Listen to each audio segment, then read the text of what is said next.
Et oui, au Vietnam, je ne roule pas que en vélo électrique. Je roule avec cette moto. Et pour rouler avec cette moto, alors c'est une Royal Enfield, c'est une moto qui roule de 0 à 100 km/h. Hein, ça ne roule pas très vite. Et d'ailleurs, si ça vous intéresse, je vous mettrai en bas le descriptif de ma chaîne YouTube sur lequel je vous fais partager un peu notre vie, et moi et ma compagne, en Royal Enfield. Voilà, bon, ça je me fais un petit coup de pub. Ce que je voulais dire surtout, c'est que pour rouler avec cette moto, qui ne roule pas très vite, de 0 à 100 km/h, j'ai un équipement de sécurité tel que ce casque-là, hein, comme vous pouvez le voir, des gants de protection avec des protections Kevlar, un blouson avec des renforts, que ce soit dans le dos ou que ce soit au coude ou aux épaules, un jean, parce que jamais de synthétique, hein, toujours du naturel, et des bottes spécialement prévues pour circuler en moto. Et je pense que cet équipement vous paraît normal. Et ça, c'est un de mes vélos qui est capable de rouler de 0 à 100 km/h. Et pour rouler à cette vitesse sur ce vélo, il faudrait que j'ai cet équipement. Sans compter que tu as l'air ridicule comme ça sur ton vélo. Hein. Ouais, je sais.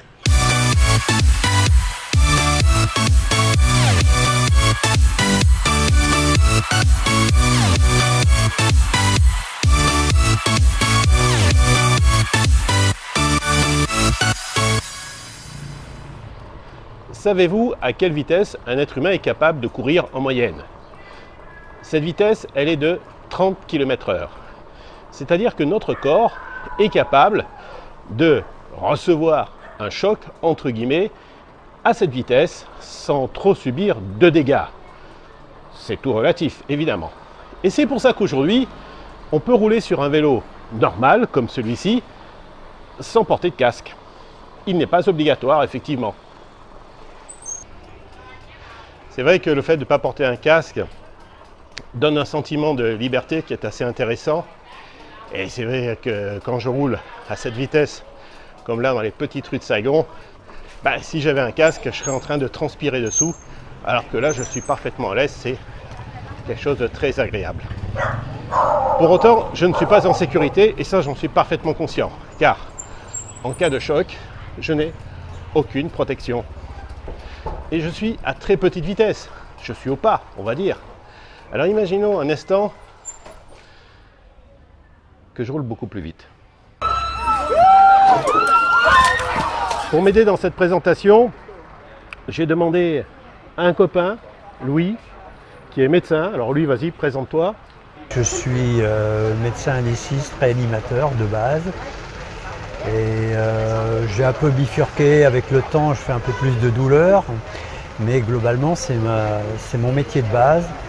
Et le sujet dont tu m'as demandé d'évoquer, que tu m'as proposé d'évoquer avec toi, c'est quelque chose que j'ai connu en réanimation. Et donc, c'est quelque chose qui m'intéresse.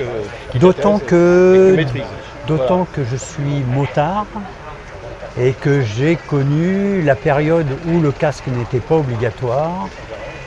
Et où il est devenu obligatoire. J'étais médecin préleveur à Villejuif à l'époque où les motards allaient tourner. En France alors? En France. Allaient tourner à Rungis, faisaient des raids là-bas. Et tous les vendredis, tous les samedis, on ramassait des tas de gens qui n'avaient pas de casque ou des casques Mac fixés ou des mauvais casques et puis que l'on prélevait parce qu'ils étaient morts. Alors justement, la première question que je vais te poser, c'est que allez, je suis en vélo, je suis cycliste, ok, non électrique, hein, cycliste normal.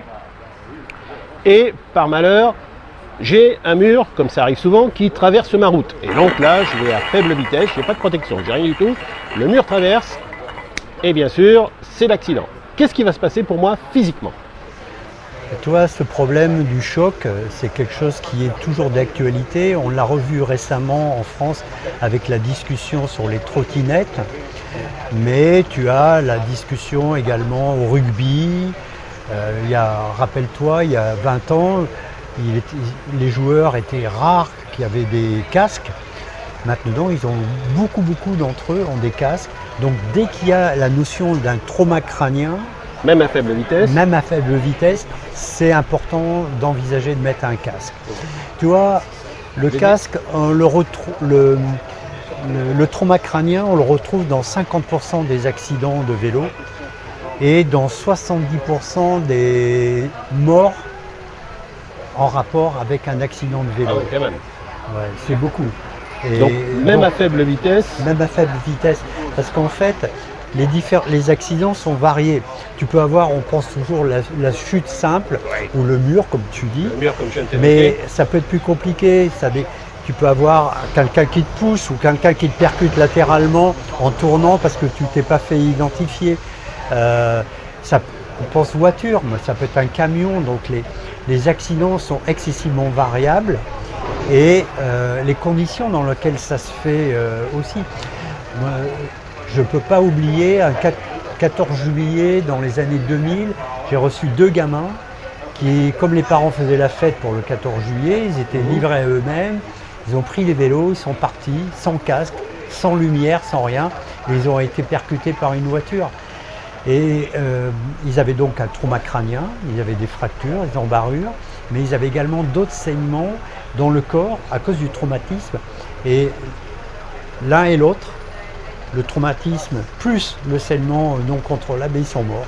Et ça, je ne peux jamais l'oublier. Et s'ils avaient eu un casque, peut-être qu'au moins le trauma crânien aurait été évité et on aurait pu se concentrer sur le problème du polytrauma. Oui, parce qu'on est d'accord, on est, je dirais, des sacs de viande tous.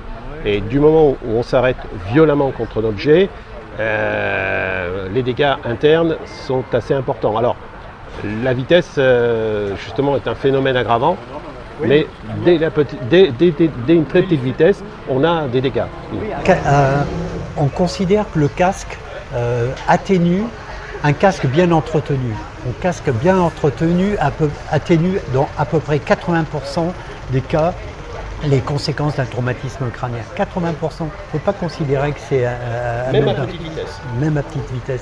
Parce que, en fonction de la nature de la chute, du trauma, tu vas te retrouver avec différentes lésions au niveau du crâne. Ce qui frappe toujours les gens, c'est les images de fractures du crâne et trucs comme ça. Mais le gros problème, c'est les conséquences. La fracture du crâne peut être associée avec des saignements. Les saignements peuvent être plus ou moins compressifs, ça, on le sent bien. Mais après, tu peux avoir d'autres lésions plus profondes avec la destruction, les déchirements du système nerveux. Et ça, c'est plus ou moins irrécupérable. Et ça se passe dans une fraction de temps. C'est 50 à 200 millisecondes. C'est très très très court, quoi, tu vois. Et c'est lié au fait que quand tu roules, tu as une énergie cinétique. Et le fait d'arrêter brutalement tout ça, eh ben, il y a une onde de choc qui va se disperser dans le crâne et qui va atteindre la plus grande partie, c'est le cerveau, mais ça peut être le cervelet, ça peut être la moelle. Tu vas avoir des déchirements de vaisseaux, tu vas avoir des hématomes intracrâniens, et c'est ça qui va finir, in fine, par faire la gravité de l'accident. Donc, tu me posais une autre question qui était celle de la vitesse. Oui, parce que si à faible vitesse, tu me dis que ça provoque déjà des traumatismes, des arrachements, voire des hémorragies internes, alors là, j'ose même pas imaginer justement si tu dépasses 30 km/h et qu'à ce moment-là, le choc est à 40, 45, je ne parle pas des vitesses supérieures parce que là, on sait qu'on est mort, mais des vitesses de l'ordre de plus de 30 km/h. Toi, tu n'es pas mort avec des plus grandes... Ça dépend de la nature de ta protection. Voilà. Il faut savoir que l'énergie cinétique, elle est proportionnelle au carré de la vitesse. Donc plus tu roules vite, plus tu as une énergie massive qui va être risquée d'être arrêtée soudainement et donc une onde qui va se propager. Et c'est ce qu'on appelle le phénomène d'accélération-décélération. Tout d'un coup, tu transfères une énergie vers une autre énergie. Et donc ça se propage vers l'arrière, vers le crâne. Ça dilacère les fibres nerveuses et tu vas te retrouver avec des lésions qui peuvent être immédiates, des fois qui peuvent être retardées et qui sont plus ou moins importantes en fonction de la nature du traumatisme. D'accord. Donc je viens de comprendre que même à faible vitesse, les protections sont importantes. Et bien sûr, elles sont maintenant, on va dire, elles sont obligatoires à forte vitesse. Et justement, qu'est-ce que les protections vont nous apporter en cas d'accident ? Toi, tu dis on est d'accord. Ah ben non, il y a des gens qui ne sont pas d'accord. Il y a des gens qui protestent toujours et qui disent le casque, c'est une privation de liberté. On a vu ça avec les trottinettes récemment. Les mecs roulent à des vitesses de dingue et ils n'ont pas de casque. Et il y a même des motards, on le voit nous ici au Vietnam, c'est assez incroyable. Les gens ne comprennent pas l'intérêt d'avoir un casque. Ils pensent que c'est uniquement pour éviter d'avoir l'amende par le gendarme, ce qui est complètement fou, quoi. Donc le casque, ça a été montré que ça te protège à 80% des conséquences d'un accident sévère. Ça ne les empêche pas, mais ça atténue. Tu as un facteur d'amortissement du choc. Tu vois. Par exemple, ces casques-là, on a effectivement... Donc tu as l'épaisseur et la nature des substances incluses qui vont permettre d'amortir le traumatisme. Et ça, c'est super important. Par exemple, ce type de casque, effectivement, il y a de la mousse, donc on va amortir le choc, mais on est d'accord, ce type de casque, on ne va pas dire que ça protège à grande vitesse. Ça, c'est pour les cyclistes, d'accord? Oui, c'est... Pareil pour celui-là. Celui-là, on a une coque rigide. Mais elle est doublée à l'intérieur d'un matériel souple. Voilà. En fait, le casque, il marche globalement de 3 façons. Il atténue l'impact, et donc, par ce biais-là, il limite la décélération au niveau de la boîte crânienne. Donc, le déplacement du cerveau est atténué. Sinon, ça fait ça, et comme ça. Là, tu as une espèce d'amortisseur qui fait que l'onde de choc est diminuée. Donc, et ça, c'est lié au fait qu'il y a une structure dure habituellement couplée avec une structure souple.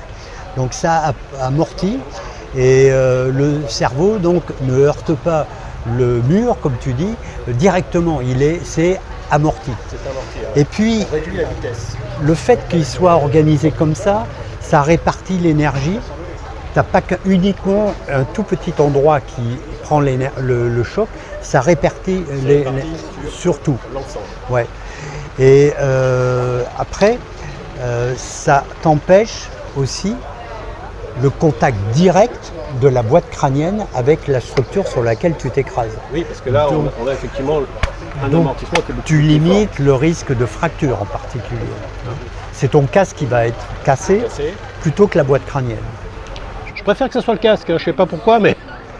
Tu vois, il y a trois modes d'action en globalité qui expliquent l'intérêt d'avoir un casque, quel que soit le type de transport. Alors, bien sûr, en moto, ça paraît tellement évident, mais en vélo, tu as aussi ce problème-là, parce que tu ne sais jamais quel type d'accident tu vas te retrouver. Et c'est vrai qu'en vélo, le principal problème, et là maintenant je vais parler de VAE électriques qui sont puissants, le principal problème du VAE puissant qui roule à plus de 25 km/h, parce que les autorités considèrent que 25 km/h c'est un cycliste normal. Et comme je le dis au début de la vidéo, jusqu'à 30 km/h, on considère que ton corps est capable de pouvoir absorber donc un choc, puisque les casques sont testés à 30 km/h. Mais lorsqu'on est sur un vélo, le vélo d'apparence, il a l'apparence d'un vélo et non pas d'une moto. Donc en fin de compte, on ne va pas te dire monsieur mettez votre casque. La maréchaussée par exemple ne va pas dire mettez votre casque puisque tu as un vélo. Donc sur le vélo, le casque n'est pas obligatoire. Et le problème c'est qu'aujourd'hui on a des gens, plutôt que des jeunes, on a des gens qui roulent avec des vélos qui dépassent largement la norme, parce qu'on est à 35, 45, voire j'ai un client qui roulait à 110 km/h avec son vélo électrique sur le périphérique parisien. Alors lui mettait une protection par contre, lui mettait sa protection, mais en fin de compte on peut rouler à ces vitesses et à ce moment-là, la plupart du temps les gens ne mettent pas leur protection. Et ça c'est hyper dangereux, c'est mortel, soyons clairs. C'est quasi mortel parce que si tu as un traumatisme, tu vas le prendre au niveau de la tête, mais sans doute au niveau du rachis. Et après, en fonction de qui te pousse, sur quoi tu tombes et tout, tu vas avoir des désordres partout, quoi. On revient à l'histoire des petits gamins que je te racontais. Si ça se met à saigner de partout, c'est pas possible, quoi. Donc si tu c'est une question de réflexion personnelle, quoi. Je veux dire que tu as toujours des gens qui pensent que les accidents c'est pour les autres et que se protéger bah, c'est une privation de liberté, donc on s'en fout. Je pense que quand tu te retrouves handicapé, tu remontes la bobine et tu dis putain ouais quand même j'ai vraiment déconné quoi. Mais ça c'est trop tard. C'est trop tard, ça sert à rien. Je te jure, moi des comas dépassés, j'en ai prélevé énormément. Chaque fois je demandais aux gens, est-ce que tu peux me dire comment ça s'est passé l'accident, que j'apprenne pour moi. Et les accidents, on ne peut même pas imaginer, il y en a de toutes les sortes dans tous les sens. Donc le mieux c'est quand même de dire, il faut quand même que je mette les chances un peu de mon côté, plutôt que de me retrouver comme un légume. Exact. Et le légume, c'est pas obligatoirement l'autre, ça peut être toi. Le vélo, il faut que ça reste du plaisir. Alors ça reste un élément de liberté qui est très intéressant, mais du moment où on dépasse une certaine vitesse, il faut vraiment se protéger. Il faut être raisonnable, avoir un équipement adéquat. Lorsqu'on fait du sport, moi j'ai fait pas mal de VTT, pas mal de mes clients font du VTT ou font de la descente vélo. Je peux vous dire que, on met un casque intégral. Il y a des super beaux casques intégraux aujourd'hui avec la mentonnière qui vont protéger, parce que quand vous recevez une branche dans la gueule, et ça, il y en a que certains qui peuvent témoigner, ça fait mal. Et ça peut en plus provoquer des dégâts insoupçonnés. C'est un autre truc. Ouais. Toi, aujourd'hui, les casques moto, les meilleurs, c'est ceux qui ont une mentonnière. Parce qu'en fait, un des soucis qui peut exister aussi, c'est lors du choc, l'enfoncement du maxillaire inférieur dans la boîte crânienne. Exact. Ça, c'est pas très bon. Et ça, c'est pas vraiment le top. Ouais. Donc, des casques. Ça dépend aussi que tu roules aussi. Quand tu fais du VTT, là, tu es obligé d'avoir un truc. On a les arbres qui nous traversent toujours. Ils ne regardent pas avant de traverser. Il faut se protéger. Bon, après, si tu fais tranquille sur une route de campagne où il n'y a rien. Oui, la balade, effectivement, un casque de ce type-là, ça suffit largement. Mais c'est vrai que lorsqu'on fait vraiment du sport, quand on fait de la descente ou quand on fait du VTT plus sportif, c'est vrai qu'on se protège. Moi, c'est vrai que j'ai un casque intégral pour me protéger pour les branches dans la gueule, comme on dit. Je me suis fait déjà désarçonner avec mon vélo. J'ai des protections également, j'ai un gilet pour les épaules, etc. Et j'ai même les genouillères pour éviter justement d'avoir un traumatisme. Ça, c'est vraiment un équipement qu'on met quand on fait du sport parce qu'on va à l'extrême et on prend des risques. Mais en même temps, on se protège. Et c'est vrai que lorsqu'on circule en ville et qu'on... je dirais qu'au départ, on est habillé, voilà. Toi, ça, c'est pas bien lourd? Non, c'est pas lourd. C'est vrai que quand il fait méga chaud comme aujourd'hui, on dit... Ouais, ben voilà, tu roules, donc ta transpiration, tu l'élimines.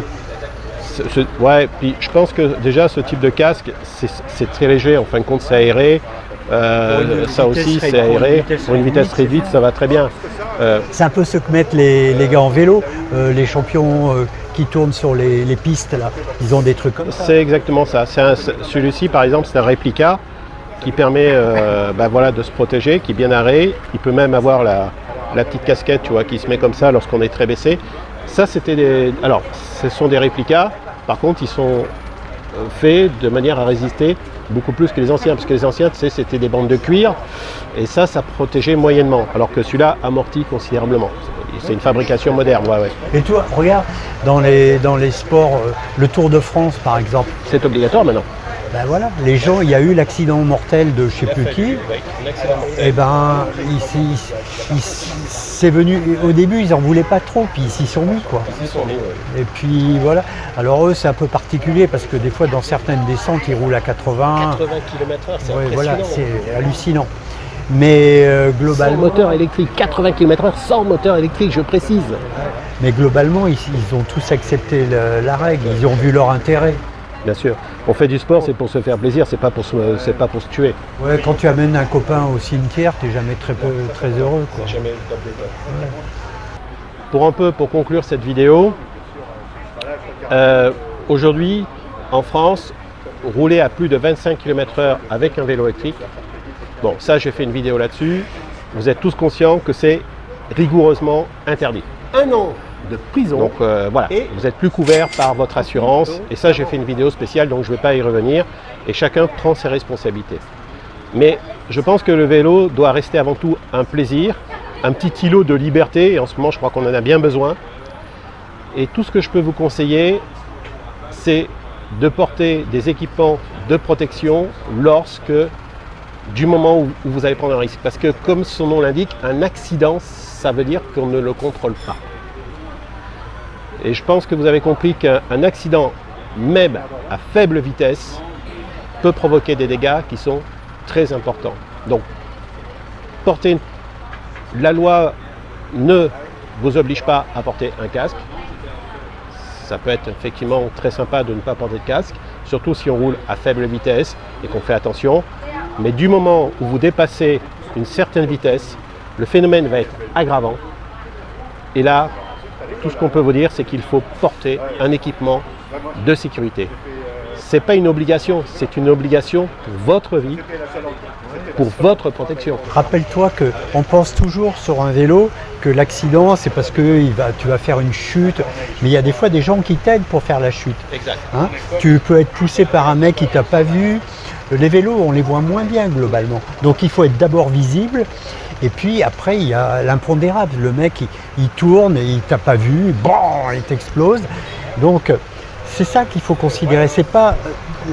Toi, tu es un bon conducteur, tu penses que tu ne vas pas t'envoyer en l'air. Mais il y en a d'autres qui ne contrôlent pas ça et ils te cognent et toi, tu tombes et tu te détruis. C'est ça qu'il faut. C'est l'autre. C'est pas obligatoirement soi. Toi, ta responsabilité, c'est d'avoir un équipement. Après, la conduite, c'est aussi l'autre. Surtout lorsqu'on est dans une circulation urbaine et même, hélas, quelquefois en race campagne, on a eu des cas comme ça. En conclusion, prenez soin de vous. Il faut que le vélo, ça reste un plaisir. N'oubliez pas de faire la publicité de cette chaîne, parce que ça, je le demande toujours, parce que je pense que c'est une chaîne dans laquelle je mets beaucoup de mon cœur, je mets beaucoup de volonté. Et puis, de vous abonner, bien sûr, si c'est la première fois que vous voyez ce film. N'hésitez pas à vous faire plaisir aussi en vélo électrique, que ce soit des vélos normalisés ou non normalisés. Lorsque vous roulez en vélo non normalisé, vous savez maintenant qu'il faut absolument mettre des protections. Je vous le demande, on vous le demande avec Louis. C'est pour vous, pour les autres aussi, mais c'est aussi pour vous, parce que ça nous fait mal au cœur quand on apprend certains événements. Donc du moment où vous prenez un risque, quand on fait du sport, on prend un risque, quand on roule vite, on prend un risque. Mettons des équipements de sécurité, surtout que maintenant il y a des très jolis casques qui sont très légers, il y a des protections qui existent qui sont très bien, on n'a pas l'apparence d'un motard quand on est sur un vélo, on a l'apparence d'un cycliste sportif, donc faites-le, prenez soin de vous, et puis je vous dis à bientôt pour la prochaine vidéo. Nous maintenant on va prendre nos motos, parce qu'on roule en moto bien sûr, et puis on va continuer notre petite vie, tranquille, puis boire un café. Allez, bye bye. Au revoir.